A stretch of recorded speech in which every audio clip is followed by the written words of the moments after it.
Talk about that with Mel Stride, Shadow Chancellor, who is with us this morning. Is she a lame duck? Well, I think she's got a huge challenge, and I think the performance so far has been very, very poor, to the detriment of us all, because what we've seen is a government that's come in, said that it's going to generate lots of growth. They've actually talked down the economy, taxed the living daylights out of businesses.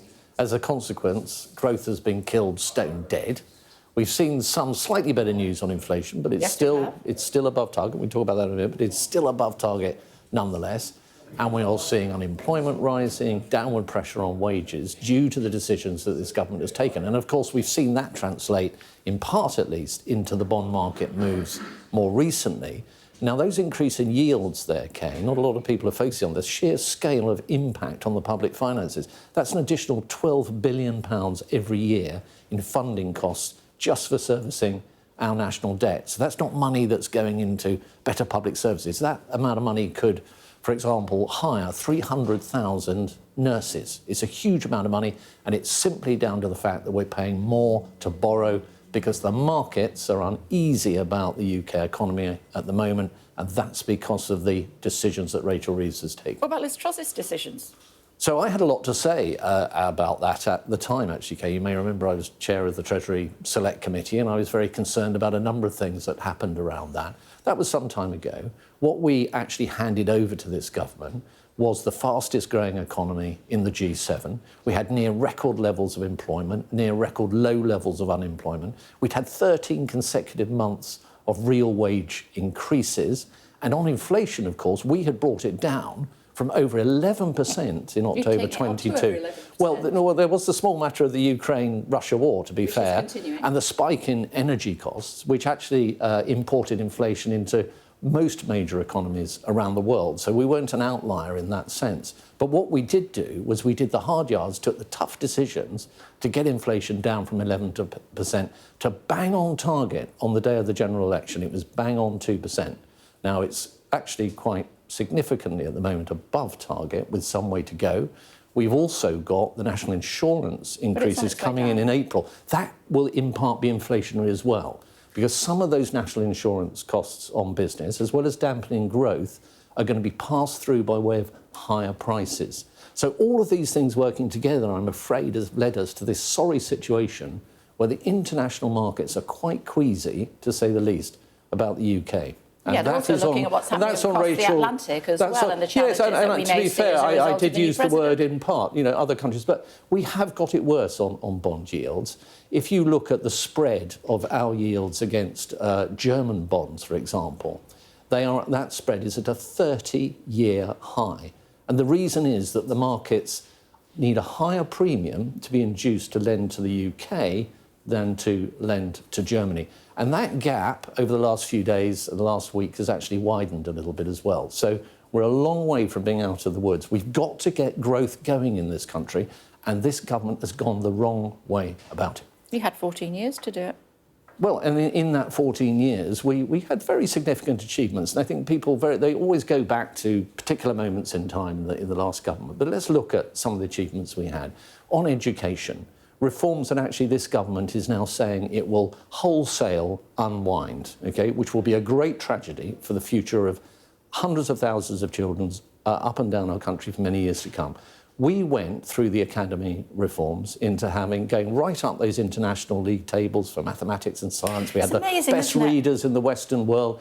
We reformed welfare to get people into work. So many fabulous things, and yet you had the biggest loss in 100 years when it came to the general election. Because, absolutely, there were things that happened on our watch which meant that we lost the trust of the British people. And Kemi Badenoch and I and others in our team have been very clear, transparent and honest about that. And we have a big mountain to climb, but we have 4.5 years now to do the deep, meaningful thinking that we need to do to regain that trust with the British people on the economy, to demonstrate that we've got a plan that is going to be about growth, going to be about more efficient public services, lower taxes, the things that people want. What's that about? Well, as I say, we have a long way to go, okay, to the next general election. We have the time now to put together that policy platform, and we're going to do that deep thinking to make sure that we get that right. And by being a responsible opposition, Kay, which is what we're doing at the moment, holding the government to account on the terrible mistakes it's making on the economy, for example, you were very we can regain in the House that of Commons trust. yesterday. You talked about Rachel Reeves as a Chancellor, as the Hamlet of our time. How would you describe Jeremy Hunt in a Shakespearean play? Much ado about nothing? No, gosh, how would I describe Jeremy Hunt in a Shakespearean play? That's a really tough one. I'd have to go for somebody who was serious and got the job done, and I can't quite find that character at the front of my mind at the moment. Lady Macbeth? No, I don't think he'd be Lady Macbeth. She was far too destructive. Jeremy was about building and getting things back together after a difficult time, which he did extremely successfully. So certainly not Lady Macbeth. If you were in number 11 right now, yes, what would you be doing differently? So, well, I think it was set out in our manifesto. So I would firstly have lent into growth. I would have taken decisions, particularly around tax, that were about encouraging growth rather than destroying it. I would have focused very strongly on productivity, because we know, particularly in the public sector, that in some areas productivity has actually been going backwards. So I would look, as to you mentioned Jeremy Hunt in his last budget, he allocated £3.4 billion towards driving productivity in the NHS, for example. But the third thing I would do would be around welfare. I would, and when I was Secretary of State at Work and Pensions, I actually drove about £5 billion worth of savings across welfare by reforming it such that people were getting into work rather than staying on benefits. Because you were taking the benefits off them, so they had no choice. Well, no, we were helping people into work. Well, it's important. You know, when you've got almost 3 million people on long-term sickness and disability benefits, that is an issue that you cannot duck. And we were not ducking it. And we would have gone, were we in government, we had plans to find another 12 billion in savings. Now, this government has completely ducked the welfare issue. You had 14 years, Mr Stride, to do it. It's always, you know, hindsight's a wonderful well, thing, the issue isn't it? around welfare, to be fair, Kate, the issue around welfare particularly emerged after the pandemic. Well, it was particularly acute after the pandemic. It rose on the long-term sickness and disability front, which is where a lot of those savings need to occur. Because it's not just the expenditure today, it's the projections, the forecast of where these numbers are going to move over the next 5 years. So we need to hear from this government something on how they're going to control the welfare budget. And in the absence of doing that, they are going to businesses and killing them with taxes. It's a choice. You could get the welfare bill down and spare businesses that pain and grow the economy, and we would all be better off.